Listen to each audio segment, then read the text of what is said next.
For Wheeling University Athletics, I'm Zach Ziegler. It's time for another edition of the Cory Kephart Show. Currently joined by Wheeling University head men's and women's swing coach Cory Kephart. And Cory, you guys wrapped up the regular season last time out about a week ago against Penn State Barron. Talk about that last meet and kind of how you used it to prepare for the championships coming up this week.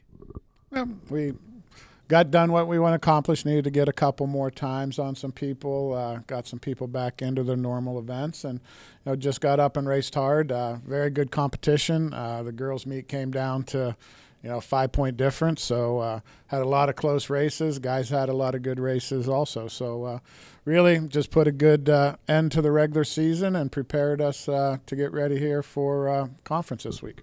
And going to take a look at both teams here, starting with the women. As you said, came down to the final swims. They've had a strong year all year in the top 3 in MEC in scoring this season. Talk about them and kind of how they've matured and grown and got ready for this championship. Well, we got a mixture of old and new, a couple transfers, a couple freshmen come in. So they just gelled well. We got a little bit more flexibility on some things. Should result in some faster relays. So certainly hope to go there and try to challenge and be top 3 overall when the meet's said and done, and get as many people up there in the top 3 individual events as well. But takes more than just those, the top 3. It'll take scoring throughout, and just hope to get as many people back to swim at night as possible. And on the men's side, entering the championship with your biggest roster in recent history, you've had some guys like Quinton Tayali and Drew Santos who have kind of led the way. But talk about this team as a whole and kind of how they're preparing to get up in that ladder and get into the team standings this year. Well, it's going to be exciting for them too. Is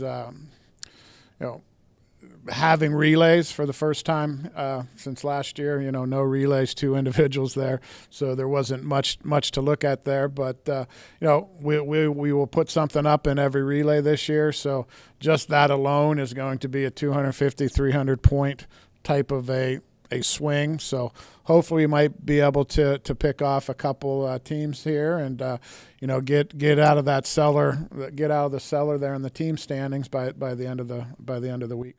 And you've had this past week off, no meets over the last week as you guys prepared for this meet. What were some of the things you did during that break to kind of rest and then get ready for what you're going to face this week? Well, rest is the main thing. We started taking down the yardage a little bit, kept them, cut down on the time, usually only going about an hour and 15 minutes every time we get in.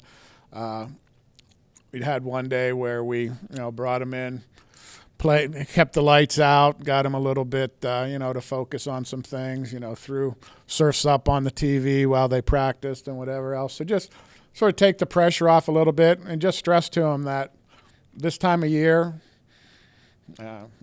another bad pun, but the hay's in the barn, so to speak. We're here.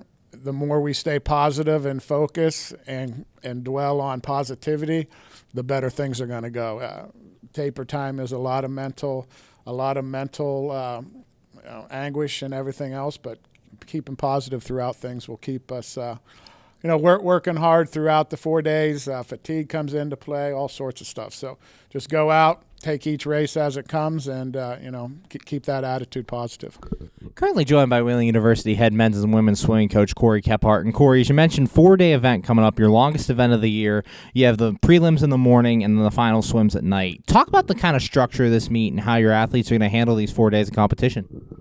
Well, we joined this conference with the GMAC with Finley, who's a top, I think I just saw their top 8, and they're ranked 8th in the men and 13th in the women. So they're obviously going to bring a lot of depth, so that eliminates some of those spots that might be available in the evening. So really got to take it as sort of a reverse of what you would think is you got to swim fast in the morning to get your top 8 or to be in a position to be top 3 MEC.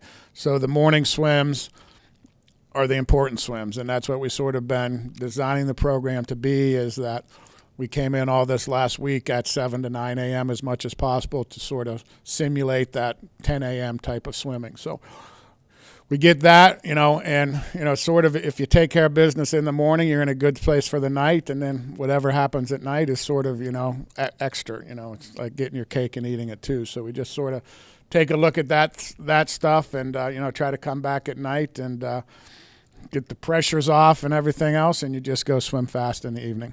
And you have some swimmers now who have multiple years of experience in this event. Jade Miller, Nate Yost on the men's side, just to name a few. Having so many swimmers with experience, how is that going to help your younger swimmers as they kind of adapt to this conference championship event? Well, I mean, it'll be there's a lot of that learning that goes on, and I think even sometimes if they haven't done a lot of USA club swimming where they're used to the prelim final type of setup, definitely is an adjustment. We got international and Grace Morley coming over that I don't know if she's experienced, if she's mid-season, got a little taste of it, so she responded well. So I think we're even not overly experienced, but I think we've got people that know from the Malone Invitational in the middle of the year, same pool where we're at here this week, that we should handle that stuff pretty well. It's just more of the getting out there and doing it and not letting yourself get distracted or bounce back from a bad swim, put it past you, and move forward. And finally, talk about some of your keys to success as you try to bring home some individual championships and some All-MEC awards. Well, we got some good seeding. We've got a lot of people seeded in the top 3 in different events, and but as saying goes, seeds don't really mean anything right now. It's what you go out and do on that day. Not everybody's going to post faster times. Not everybody's going to post slower times.